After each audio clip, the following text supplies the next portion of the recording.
Hello everyone, in this video I'll be showing you an ICE Berserker Barbarian Build Guide in Baldur's Gate 3. Now, ice damage, one of my favorites because there's so many ways to make it great for crowd control and a variety of other reasons. I'll be showing you how to make the Barbarian itself extremely powerful, so we're going to obviously start with the Barbarian because we get ourselves the Rage as well as the Unarmored Defense, which allows us to add our Constitution modifier to our armor class, and we're not going to be using heavy armor for this, so you can go with something like the Wave Mother's Robe, but I'll be getting into all of this in this video. So for our ability scores, now you want to have a good amount of strength. That's kind of important here. So we're going to go with a 16 strength, heavier dexterity high too, because it's going to also contribute to your armor class. And we don't need as much wisdom. So something like 16 strength, 14 dexterity, 16 constitution can work really well. And then the rest of the points in something like wisdom and charisma. Now, if you're in Act 3, it's best to actually give this character the constitution amulet or use strength potions. So you can dump either your strength or your constitution to allow your dexterity to get a bit higher. So for the purpose of this, I guess I'll just put the dexterity up a little bit higher, and then we'll go with something like that. And then we can put the rest of our stats into our wisdom and intelligence, like so.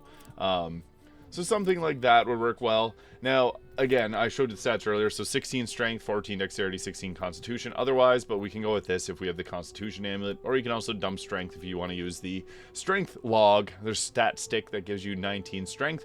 Alternatively, there's also strength gauntlets that will set your strength to 23. So what's nice about this is we can get ourselves a higher armor class. So without any buffs, we got 21 armor class. Now I'll be going over all of the leveling in this video. So we get reckless attack at level 2. I'll be covering the gear at the end of this video as well as showing you the combat.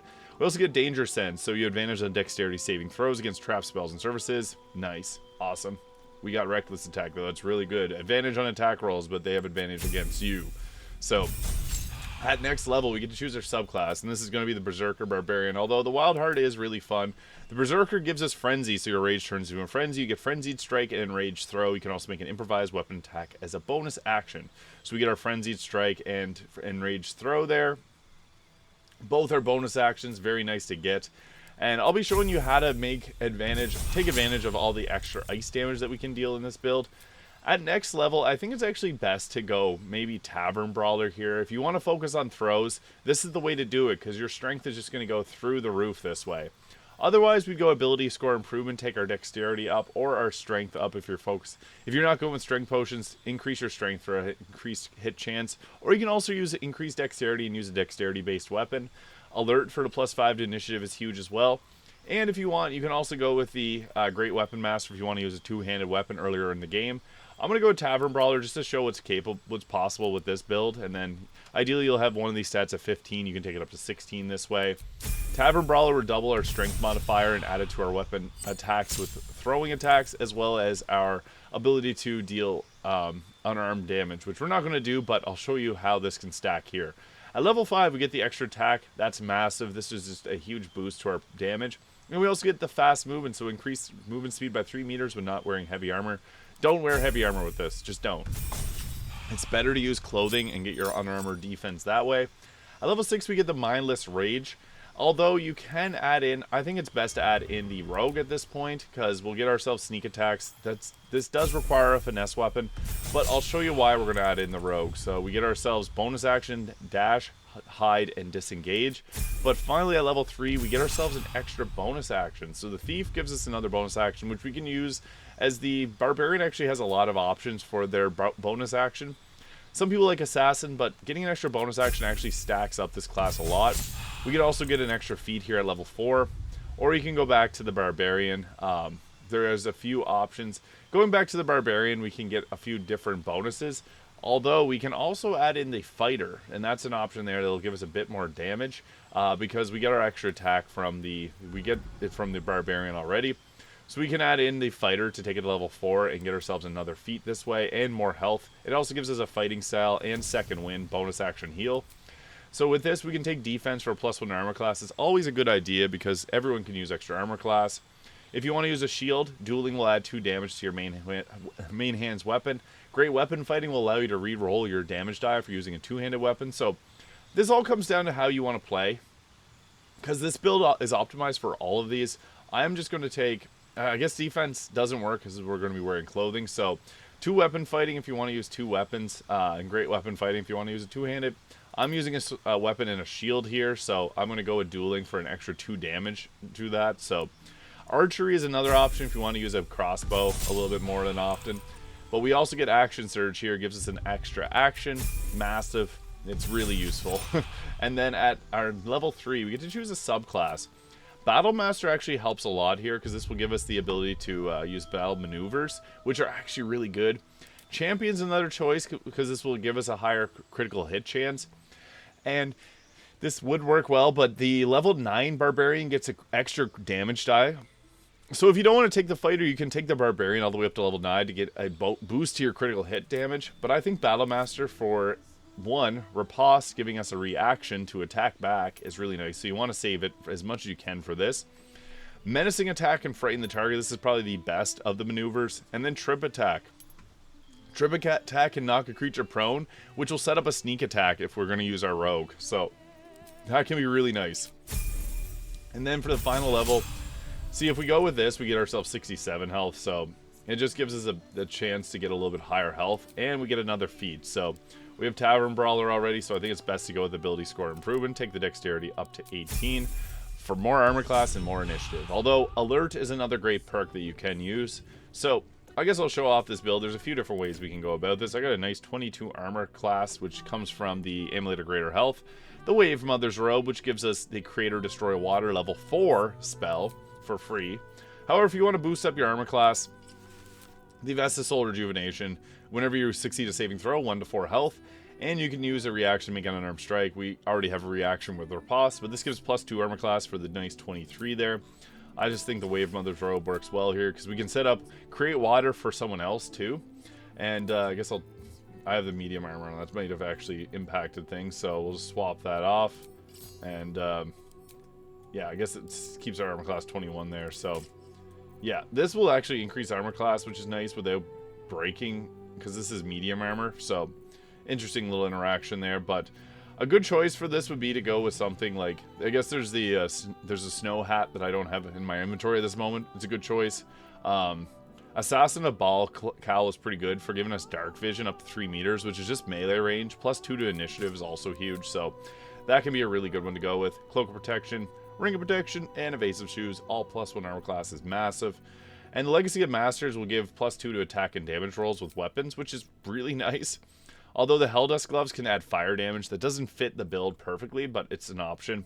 And the Winter's Crutches, whenever we deal cold damage, we can do 2 turns of Encrusted with Frost, which is nice. I guess there we go, we fixed our armor class. I was wondering why they were so low, but yeah, now we got 21 armor class, so this gives us our Constitution-based defense.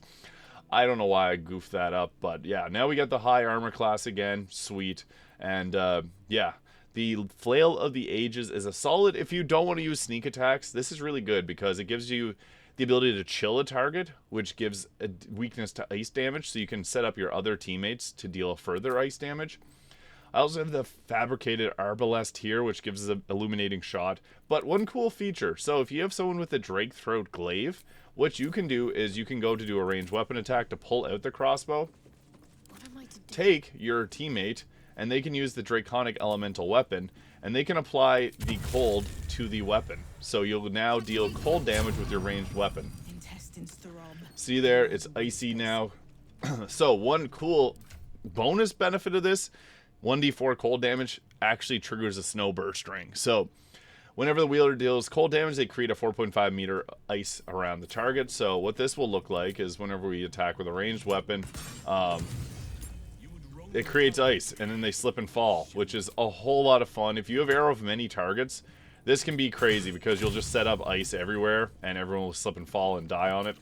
So it's actually really fun to use because you can create ice surfaces everywhere. And then we also have the Illuminating Shot bonus action, which we can use. It causes Radiating Orb on targets, which will, if we have the Boots of Stormy Clamor here, we can put these on and set up the 2 turns of reverberation from that. So extra little benefit there is we can stack some of that. I don't know if it might not trigger on a teammate, but I'll try it out there. But yeah, the main point of this build though is we want to be using I guess more dexterity based attacks, so we can go with something like, I really like the Crimson Mischief here, adding additional piercing damage. If we have someone with a ballast armor, that works fantastic. We can also use the cold snap dagger because this does cold damage as well. But our main thing is to get into rage, which we can't do outside of combat, unfortunately. But we want to sneak attack, and we also want to do throw attacks. So, I don't have advantage there. Let's see if I can get it. Sometimes you can't sneak. It'd be best to cast like darkness here if you want to get the sneak attack off, guaranteed. But yeah, sneak attacks are a good way to deal some damage, but also when we're in rage, we have enraged throw as a bonus action. So typically we would just use our throw attacks here and use something like the, I guess we'll go cold snap here. So this will give us a high hit chance with it. And unfortunately, sometimes your weapon doesn't always return back to you. Scratch will try to catch it. So that's why something like the Nyrulna actually worked really well in this build too. So this is a throwing weapon and also lights you up. So we can go throw there. We'll throw the Nyrulna. And the beauty of the Nyrulna is it comes back to you. So you can continually just keep throwing and throwing the Nyrulna. Now, it may appear at the very end of your inventory, so you do have to look for it sometimes. It does get hidden, but it'll have a little icon beside it to mean that you can throw it. This is a throwing weapon. You typically just want to work on throwing weapons, so even things like Shara Spear of the Evening, we're going to throw a Shadowheart just for the... Oh, that didn't work. That didn't work like we wanted it to. So yes, you do it whenever you do throwing weapons, you got to watch out for where they land, because sometimes they won't return to you. Also, Scratch is a good boy, and he'll retrieve it for you, so that's another nice thing about Scratch. But, yeah, typically with this build, we have a few different damage options. So we got... Oh, we got that.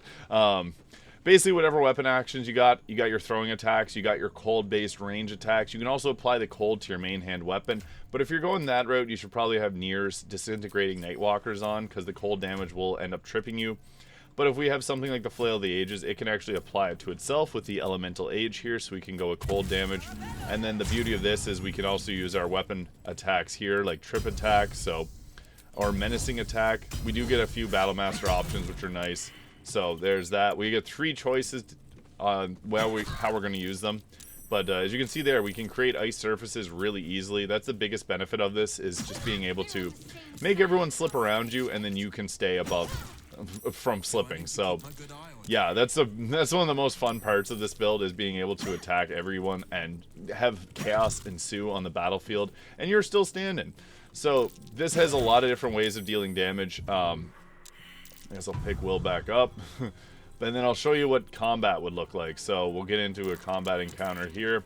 I might try and just use bonus action to target Duke Ravengard there. He may run away.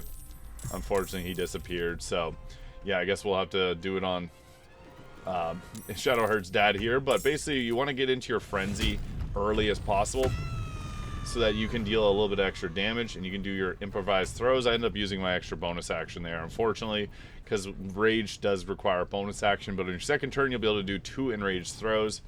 We kept our attack, though, so we can go up and do something like a Trip Attack or a Menacing Attack here. So you got Battlemaster maneuvers. You got the option to... we got advantage there.